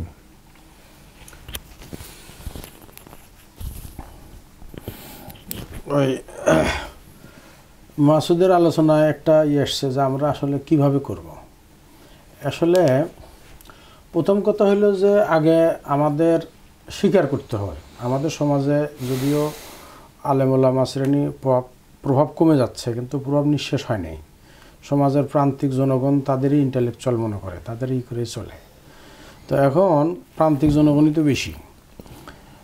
তো এখন তাদের সহকারে আমাদের আগে স্বীকার করতে হবে যে এই পরিবর্তনটাকে ভয় পাওয়ার কিছু নাই, এটাকে বেস্ট ইউজ করতে হবে। এটা আমাদের ডিউটি। এটা প্রতি সংসার চালানোর মতো সমাজ চালানোর এটা একটা কন্টিনিউয়াস প্রসেস। এই ডাইনামিজম মাথার ভিতর প্রথমে নিতে হবে, স্বীকার করে নিতে হবে। স্বীকার করে নিলেই তখন লোকেরা বসবে, চিন্তা করবে যে তাহলে কোন পরিবর্তনগুলো আমরা এখন টেক আপ করবো, কোনটা ওভারলুক করব, এবং তারপরে মেথডটা কি হবে ইত্যাদি তারা চিন্তা করবে। আমি মনে করি যে একটা বাচ্চা নিয়ে যদি চিন্তা করেন, বাচ্চাটা পরিবারের ভিতরে পরিবার তার প্রয়োজনগুলো মিটায়, আরেকটু বড় হলে পরিবার কিন্তু তার সব কিছু মেটাতে পারে না, তখন ওই যে বন্ধুবান্ধব প্রতিবেশী ঘরে জীবনের অবিচ্ছেদ্য অংশ হয়ে দাঁড়ায়। সেগুলো বন্ধুর সাথে বিকেলে মিশতে না দিলে কান্নাকাটি করে, তার জীবন ব্যর্থ এরকম মনে করে। তাহলে ওখানে আবার তার সাপ্লাইটা আর একটা, পরিবার এক ধরনের সাপ্লাই দিল, ওখানে আবার আরেক ধরনের সাপ্লাই দিল। আবার স্কুলে গেলে আর এক সাপ্লাই, স্কুল পাশ করার পরে যখন ফাইল নিয়ে অফিসে যায় তখন বিজনেস অ্যাডমিনিস্ট্রেশন এটা ওটা সেটা রাষ্ট্র আবার সাপ্লাই দেয়। তাহলে রাষ্ট্রের কর্মকাণ্ডগুলো ওগুলো দেখবে, আর পাড়া প্রতিবেশী সোসাইটি, মসজিদ কেন্দ্রিক সোসাইটি, তারা কমিউনিটি তারা এক ধরনের দেখবে, আর পরিবার এক ধরনের দেখবে। তো পরিবারের ভিতরে যে প্রবলেমগুলো ক্রিয়েট হবে, ওই প্রবলেমগুলো পরিবারের new nature of the family, সেটা পরিবারের ভিতরে তৈরি করতে হবে, তাহলে এবার একটা প্রবলেম সলভ হবে। তাহলে এক একটা প্রবলেমের এরিয়া এক এক জায়গায়, তার সলিউশনের জায়গাও ওখানেই। তো আগে মেনে নিতে হবে যে আমাদের এটা আনতে হবে, মানে পরিবর্তন হচ্ছে এবং এটা মানে ইনএভিটেবল, এটা হবেই। এটা মেনে নিলেই তখন পথ বেড়ে আসবে। আমাদের সৌরভ কিন্তু কিছু বলে নাই। would you like to say anything? তো মাসুদ যদি কিছু অ্যাড করতে চাও। আমি আবার একটু চান্স যেহেতু পাইছি বলে ফেলি। না, সবাই চান্স পাবে, মানে পর্যায়ক্রমে আর কি। আচ্ছা, সেটা হচ্ছে যে এই আমি যদিও একটু আগে বলছিলাম যে রাজনীতি এবং অর্থনীতি একটা বিশাল ফ্যাক্টর, প্রভাবক, এগুলোকে ইসলামপন্থীরা গুরুত্ব দেয় না, অগুরুত্বপূর্ণ মনে করে। এবং আসলে এইগুলোর কারণে সামাজিক পরিবর্তন, আমরা যেই ধরনের পরিবর্তন চাই না সেগুলো যে রকেট গতিতে আগাচ্ছে, ওইটার সাথে কাউন্টার আমাদের গতিটা অনেক স্লো। কিন্তু এই কথার কথা, আমরা যে পজিশনে আছি, কথার কথা আমাদের হাতে রাষ্ট্রীয় ক্ষমতা নাই, আমাদের হাতে অর্থনৈতিক এই স্কোপগুলো খুব লিমিটেড। ওয়ার্ল্ড অর্ডার বর্তমানে যেরকম, সেখানে তো মানে আমরা যেই জায়গায় আছি, এই জায়গায় থেকেও আসলে আমাদের যে কাজগুলো করণীয়, আমার কাছে মনে হয় সেই জায়গায় আমরা ফেল, মানে 33 পাইও আমরা পাস না। এটা হচ্ছে খুব আলাদা। এখন 40 মানে পাস মার্ক, যাই হোক 40 না, মানে আমি বলতে চাচ্ছি যে আমাদের স্কোপের যে জায়গাগুলো আছে সেগুলো আমরা কাজে লাগাই না। এটা হচ্ছে আমাদের এই ব্যর্থ হওয়ার আরেকটা বড় কারণ। সেটা হচ্ছে কি, যারা পরিবর্তন নিয়ে কনসাস, তারা শুরুতেই করে কি, অনেক বড় স্বপ্ন দেখে, সমাজ পাল্টায় ফেলবে, বিপ্লব করবে, এই করবে, খেলাফত কায়েম করবে, ইসলামী রাষ্ট্র প্রতিষ্ঠা করবে, তারপর এই এবং মোস্টলি ইয়াংরা এইসব স্বপ্ন বেশি দেখে। এবং সে যখন যেটা হয়, মানে সে যখন আস্তে আস্তে বড় হয়, তার পড়াশোনা শেষ হয়, তার রিয়েল লাইফ স্ট্রাগল যখন শুরু হয়, বাপের হোটেল থেকে বেরিয়ে যখন নিজের হোটেলটার বয়স হয়, তখন আস্তে আস্তে তার এই স্বপ্নগুলো, বিপ্লবীপনাগুলো কমে আসে এবং সে আসলে এই সমাজের যেই মানে স্ট্রাগল, টিকে থাকার যে সংগ্রাম, সেইটা চোরাবালিতে সে হারায় যায়। এবং এই হারায় যাওয়ার একটা বড় কারণ হচ্ছে ওই তার যখন বিপ্লব করার স্বপ্ন ছিল, যখন সেই স্বপ্নে বোধ হয়েছিল, ওই সময় সে আসলে বাস্তবতাটাকে সঠিকভাবে বুঝতে পারে নাই, বা তাকে যারা গাইড করছে তারা তাকে একটা বাবলের মধ্যে রেখে দিয়েছে। কিন্তু সে যখন এই বাবল থেকে বেরিয়ে এসে নিজে যখন সমাজকে ফেস করলো, তখন সে দেখলো যে না, এটা তো ডিফারেন্ট ওয়ার্ল্ড। এবং তখন সে আসলে এইটা ফেস করতে করতে তার জীবন কেটে যায়, তার পক্ষে আর কোনো পরিবর্তনের অংশীদার হওয়া সম্ভব হয়ে ওঠে না। তাহলে এই যে শুরুতেই যে একটা বাস্তবতার সাথে পরিচয় না কারণও একটা বাবলের মধ্যে রেখে দেওয়া, হ্যাঁ, একটা অতি বিপ্লব, একটা সব কিছু দুনিয়া উল্টা ফেলাবে, এগুলো না করা, এগুলো ক্ষতি করছে আমাদের সমাজের একটা বিশাল অংশের আদর্শবাদী তরুণ, ডানপন্থী এবং বামপন্থী বোধ, এদের মানে জেনারেশন আফটার জেনারেশন এগুলো ক্ষতি করছে। যেটা হওয়া উচিত সেটা হচ্ছে আমাদের জায়গা থেকে আমি দেখছি যে এইসব এই তথাকথিত বিপ্লবীপনা যাদের মধ্যে আছে, তাদের ফ্যামিলি ভ্যালুজের অবস্থা কিন্তু খুব খারাপ। আপনি সারা দেশের মধ্যে আমি যদি ইসলামপন্থীদের কথাই ধরি, আপনি দেখবেন যে ইসলামপন্থীদের ফ্যামিলিগুলোতে তাদের ছেলে মেয়ে মানুষ হওয়ার যেই ব্যাপার, আর একটা সাধারণ ফ্যামিলির যে ভ্যালুজ, এগুলো অনেক বেশ কম আছে। ইভেন মানে আমি এই তুলনাটা মানে এইভাবে আরেকটু এক্সপ্লেন করি যদি, যে কথার কথা একজন ইসলামিস্ট সে যেই ধরনের পরিবর্তনের কথা বলে বেড়ায়, প্রপাগেট করে বেড়ায়, এবং যেটা তার লাইফের মিশন, তো সেটা তো সাধারণ আরেকটা ধরেন তার প্রতিবেশী আরেকটা সাধারণ মানুষ যার এই ধরনের কোনো মিশন নাই, সে একটা সাধারণ মানুষ, সমাজে আসছে, খাইছে, হাগিয়ে মতো একসময় মারা যাবে, এবং তার ছেলেমেয়েরা যেই ধরনের ভ্যালুজ নিয়ে বড় হচ্ছে, তো তার কাছে তো আমার প্রত্যাশাই কম। আর যে এইসব বিপ্লবী কথাবার্তা বলে তার কাছে আমার এবং সমাজের প্রত্যাশা অনেক বেশি, এবং সবাই সেটা আশা করে যে অ্যাটলিস্ট সে দুনিয়া পাল্টাতে না পারুক, তার ফ্যামিলির ছেলে মেয়েদেরকে সে অ্যাটলিস্ট কিছুটা হলেও মানুষ করবে। তো যেটা দেখা যায় যে হয় ওর সিচুয়েশন হচ্ছে যে ওর ফ্যামিলির ছেলে মেয়েগুলো ওই পাশের বাসার সাধারণ ফ্যামিলির যে ছেলে মেয়ে এদের চেয়েও খারাপ অবস্থা, সবচেয়ে ভালো সিচুয়েশনটা হচ্ছে বড় জোর তাদের মতোই হয়। তাহলে আলটিমেটলি ইকুয়েশনটা কিন্তু নেগেটিভ। তাহলে আমাদের যেটা উচিত যে ফ্যামিলিকে গুরুত্ব দেওয়া। আমি দেখছি যে এই জাতীয় বিপ্লবী পরিবারগুলোতে এরা দুনিয়ার মানুষকে এই বৈপ্লবিক চেঞ্জের মধ্যে নিয়ে আসার কাছে ব্যস্ত থাকার কারণে নিজের ফ্যামিলিকে তারা গুরুত্ব দিতে পারে না, ইগনোর করে, এবং সে মনে করে যে আমার দায়িত্ব হচ্ছে দুনিয়া পাল্টানো, আমি কি এরকম ছোটোখাটো কাজে ব্যস্ত থাকবো নাকি? এগুলো তো অর্ডিনারি পিপলের কাজ, তা আমি তো অর্ডিনারি পিপল না। তো এই যে একটা ফাঁদ, বিপ্লবের ফাঁদ, এটা থেকে আমাদের বেরিয়ে আসতে হবে। আমি দেখছি যে বাংলাদেশে এটা বিচ্ছিন্ন 2-4টা ঘটনা হলে ইগনোর করা যেত, কিন্তু আমি দেখতেছি যে এইটাই মেজরিটি।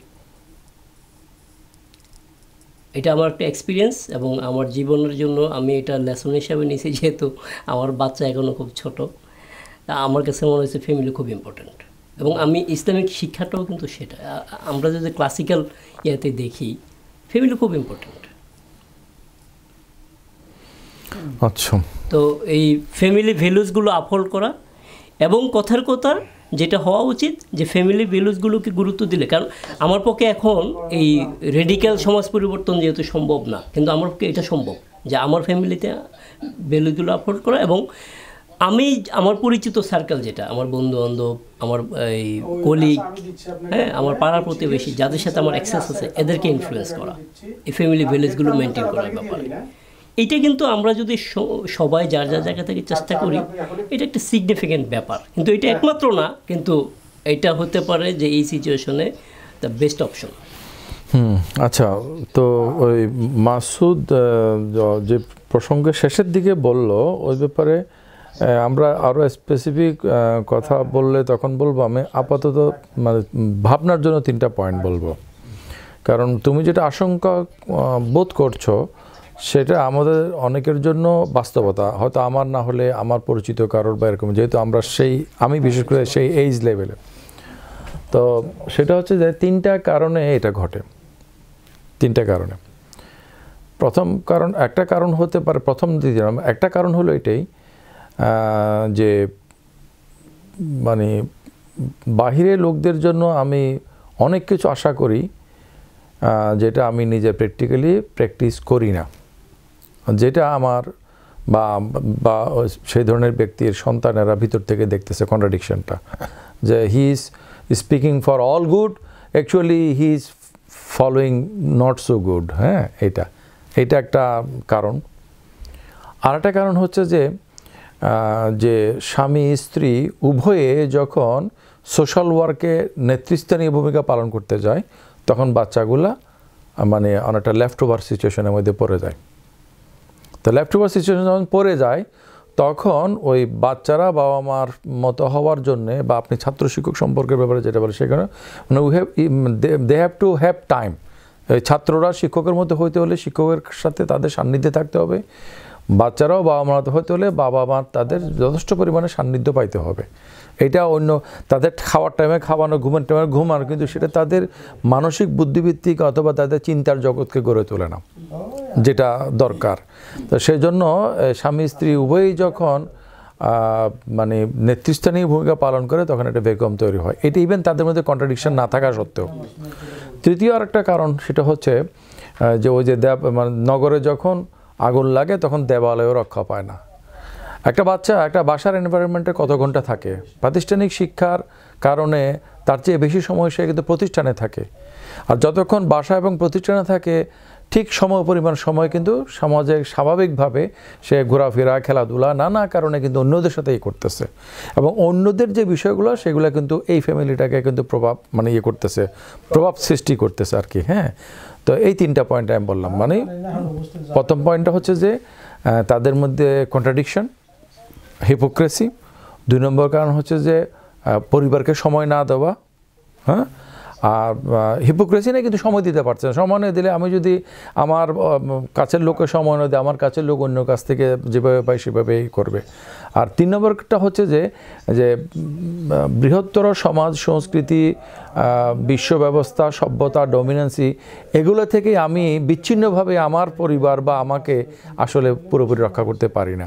মেনলি 2টা কারণ, একটা হচ্ছে শিক্ষা প্রতিষ্ঠানে শিক্ষার কারণে, আর একটা হচ্ছে যে এর কারণে আর কি। এগুলো আমি কারণগুলো আইডেন্টিফাই করলাম। হোয়াট টু ডু এটা হয়তো পরে আলোচনা করতে হবে আর কি। না, মাসুদ যে লাইনে কথা বলেছে এটা ঠিকই আছে, কারণ ব্যক্তি, পরিবার, সমাজ এগুলি আসলে একটা এরকম হায়ারার্কিক্যাল বিষয় আছে। তো এটা তো একেবারেই বলার অপেক্ষা রাখে না যে আমরা অনেক বড় গোল সেট করলে সেটা অনেক সময় অ্যাচিভ করা ডিফিকাল্ট হয়, বা আমরা যদি পৃথিবীকে বদলাইতে চাই আমরা এটা সহজে আগে নিজের বিরুদ্ধে ওই কাঙ্ক্ষিত পরিবর্তনটা আনলেই পৃথিবীতে এটার পরিবর্তন আমরা দেখতে পারবো। এই কথা তো ঠিকই আছে, কিন্তু আমি পার্সোনালি এই বিষয়গুলো এতটা সিম্পলিস্টিক দেখি না। একটা উদাহরণ যদি দেই, সেটা হচ্ছে ফর এক্সাম্পল আমি পার্সোনালি পাংচুয়াল। আমি সময়ের ব্যাপারে খুবই, এটা আমার একটা ভ্যালুজ, আমি চেরিশ, নিজের মধ্যে আমি প্র্যাকটিস করি, এবং আমি চাই আমার সন্তানরাও পাংচুয়াল হিসেবে বাইরে উঠুক। এখন এই আমি বা আমার পরিবার পর্যন্ত এটা যদি আমি এনশিওর করি, কিন্তু সমাজটা যদি পাংচুয়াল না থাকে তখন কিন্তু আমি বা আমার সন্তান সে একটা কনফ্লিক্টের মধ্যে পড়ে যায়, যে তাকে আমি যে শিক্ষাটা দিলাম সে বাস্তব জগতে যায় দেখে যায় না দুনিয়া তো এইভাবে না, এটা তো এরকম না। আপনি আপনার বাসায় ছেলে, এখানে একটা কথা বলি, হ্যাঁ, সেটা হলো যে আসলে কথা ও যেটা বলছে ওটাও ঠিক, আপনি যেটা বলছে এটাও ঠিক। এখানে আসলে আমরা পরিবারকে সময় দিব মানে এই নিয়ে সমাজকে ভুলে যাব, আর সমাজকে সময় দিব মানে পরিবারকে ভুলে যাব, তা না। আসলে সমন্বয় করতে হবে। আমি একলাভে আকাশে উঠতে পারবো না, তবে আমার জীবনটা যাতে ঠিক মতো কাটে, আবার আমার জীবনে যে কয়টা দিন সময় আছে আমার সংসারের পিছনেও যেন কন্ট্রিবিউট করতে পারি, আমার সমাজের পিছনেও যেন কন্ট্রিবিউট করতে পারি, উভয়টাই মনে রাখতে হবে, এই আর কি। আচ্ছা আচ্ছা আচ্ছা, থ্যাংক ইউ। হ্যাঁ, তো আমি পরিবারে আমার সন্তানকে আমি শিখালাম যে যত্রতত্র ময়লা ফেলা যাবে না, কিন্তু সে যখন বাইরে গেল, বাসার বাইরে গেল, সে দেখলো যে বড় ছোট বড় সবাই যেখানে ময়লা ফেলতেছে, এবং তাতে কেউ কিছু হচ্ছে না, তাতে কেউ কিছু বলতেছে না। সে আসলে ময়লা ফেলার জন্য ডাস্টবিনই পাচ্ছে না খুঁজে। আমাদের চিটা ইউনিভার্সিটির মতো, চিটা ইউনিভার্সিটিতে হ্যাঁ মানে ওয়েস্টেজ ম্যানেজমেন্ট কোনো সিস্টেম নাই। আমরা যদিও আজকেই এগুলি ওয়ে আউট নিয়ে কথা বলতেছি না, কিন্তু প্রবলেমগুলো আসলে খুব কমপ্লিকেটেড। বিশেষ সমাজের যে কোনো সমস্যা নিয়ে আমরা কথা বলি, এটা কিন্তু খুব স্ট্রেট, বাইরে যতই ছোট দেখা যায় ভিতরেই অনেক বড় কানেক্টেড। যাই হোক, আমার মনে হয় যে আমাদের ভালোই ব্রেন স্টর্মিং হলো এই বিষয়ে। আমরা পরবর্তী রাউন্ডে আর এই পয়েন্টগুলো সম্পর্কে আরও বিস্তারিত সমস্যাগুলো অনুধাবন করা এবং আমাদের করণীয় সম্পর্কে আমরা আলোচনা করব।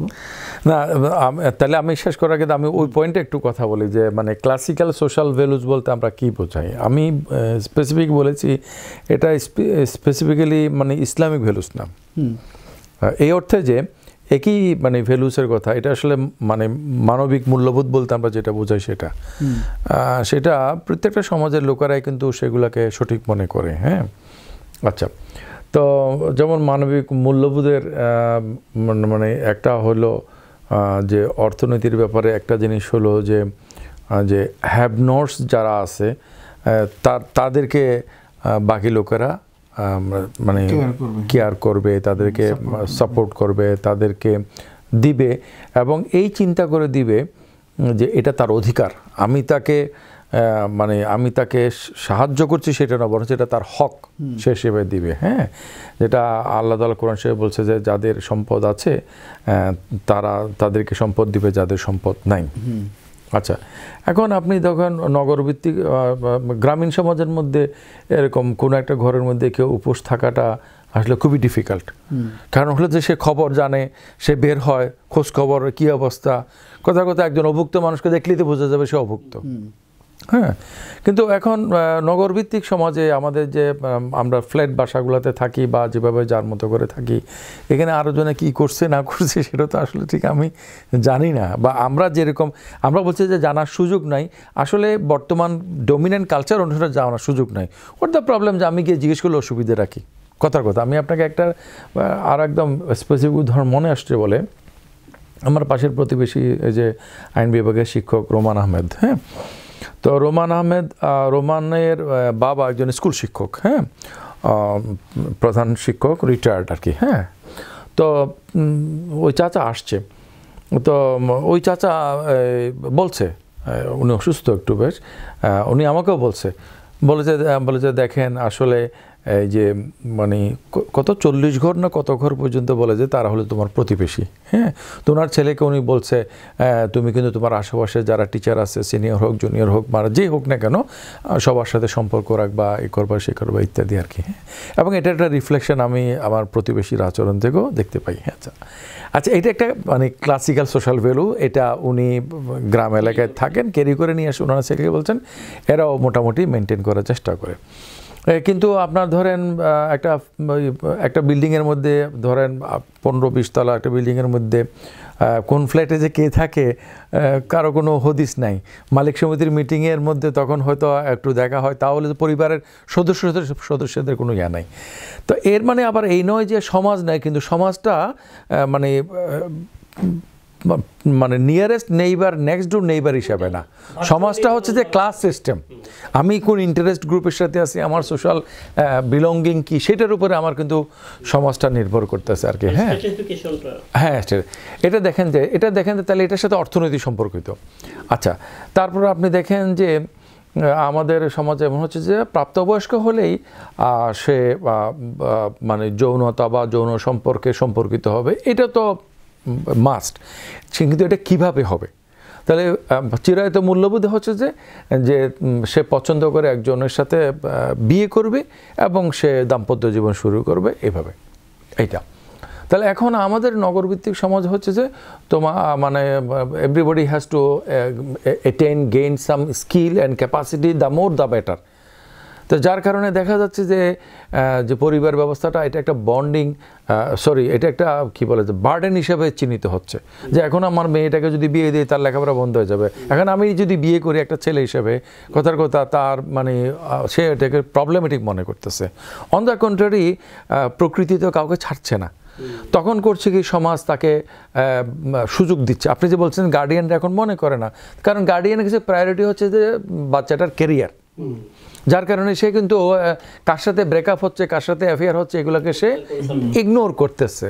হ্যাঁ, তাহলে আমি ওই যে একটা করছিলাম যে 3টা বিষয়ের উপরে একটা সমাজ দাঁড়িয়ে থাকে বা একটা সমাজ গঠিত হয়।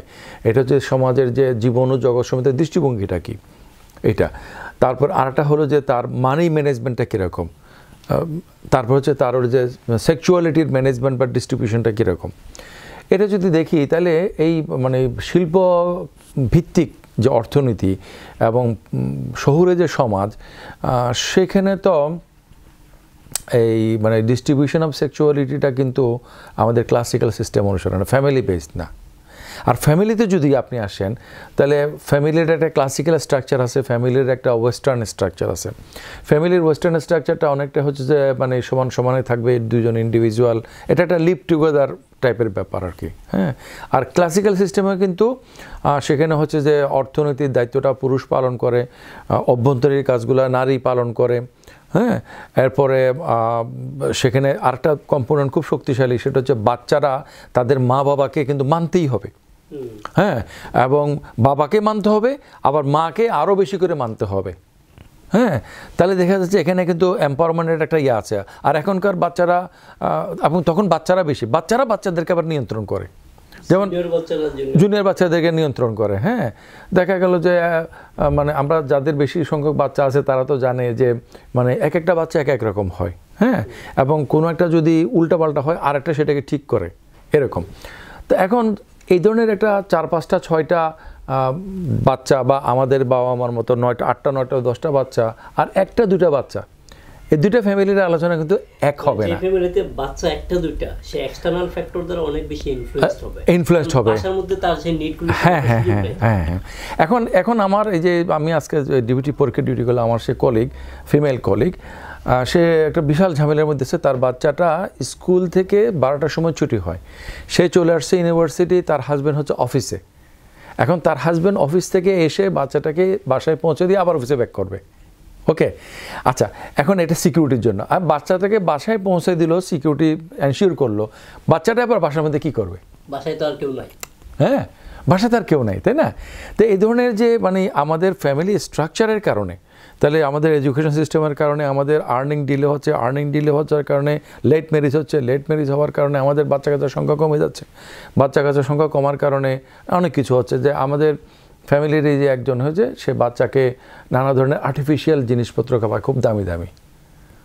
সে মনে করে যে এইটা বোধহয় ভালো হচ্ছে, কিন্তু আমরা যারা বয়স্ক আছি আমরা বুঝতেছি যে এটা আসলে বাচ্চার জন্য খুবই ক্ষতিকর হচ্ছে। এখন সে মনে করছে যে আমরা তো হাজব্যান্ড ওয়াইফ দুজনেই, আমরা মানে তাদের দুজনের ইনকাম অনেক মানে হ্যান্ডসাম স্যালারি, তাই না? একটা মাত্র বাচ্চা তাদের হয়তো আর হবেও না, হয়তো বড় জোর আরেকটা বেশ কয়েক বছর পরে হতে পারে, তাই না? এই ধরনের যে মানে প্রবলেমগুলো আছে, এই প্রবলেমগুলোর মানে ক্লাসিক্যাল ভ্যালুজ বলতে আমরা কি বোঝাচ্ছি সেটাকে আইডেন্টিফাই করে এক একটা প্রবলেম ধরে মনে হয় পরবর্তীতে আমরা আলোচনা করতে পারি। আমাদের যে ডেভেলপমেন্টের সাথে প্রমিসকিউটির যে একটা রিভার্স রিলেশনের আলোচনা, সেটাও ব্রডলি এই আলোচনার অংশ আর কি। তো তুমি যদি কিছু বলতে চাও অথবা শেষ শুনি, আপনি যদি শেষের কিছু কথা বলেন। না, আজকে তো আমরা এই আলোচনার একটা ব্রেন স্টর্মিং এর মতোই ওয়ার্ম আপ টাইপের করলাম। আমরা করণীয় কি সেই বিষয়ে আমার মনে হয় না, করণীয় যাওয়ার আগে আমাদেরকে প্রবলেমগুলোকে আরো এক্সক্লুসিভলি ফাইন্ড আউট করা উচিত। মানে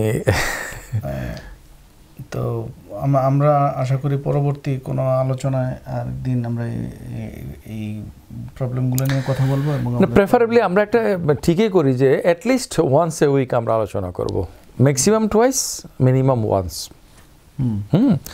আর হতে পারে যে পরবর্তী আলোচনাতে আমরা আলোচনার একটা ফ্রেমওয়ার্ক হাজির করতে পারি, যে আমরা এই দিকের মধ্যে আলোচনাটা করতে পারি। তো আমি যদি সেটা একটা খসড়া উপস্থাপন করি, আমরা সবাই মিলে হয়তো সেটাকে একটা পরবর্তী আলোচনাতে হয়তো আমরা একটা টেবিলের চারপাশে ওয়ার্কশপের মতো বসবো এবং সেটাকে আমরা একটু সর্ট আউট করবো আর কি। তো এমনি ধরেন একাডেমিক কোনো পার্সনকে ডেকে নিয়ে আসা কি আপনি মানে প্রয়োজন মনে করছেন কি? না, প্রয়োজন তো আমাদের মধ্যে অলরেডি সমাজবিজ্ঞান থেকে যেহেতু তুমি অনার্স মাস্টার্স করেছো, তো আমি তো এক্সপেক্ট করি আসলে ওই ডিসিপ্লিনের এক্সপার্ট, মানে কি অ্যানথ্রোপোলজি বা সমাজবিজ্ঞানের কেউ থাকলে উনি আরো বেটার ইনসাইট, আমরা যেটাকে একটু ঝাপসা দেখি। তোমার নাজমুল স্যার কি বলা যেতে পারে? তা আমরা চেষ্টা করবো তাহলে নেক্সটের কোনো একটা আলোচনাতে একজন একাডেমিক পার্সনকে ইনভাইট করতে আর কি। ধন্যবাদ। আসসালামু আলাইকুম।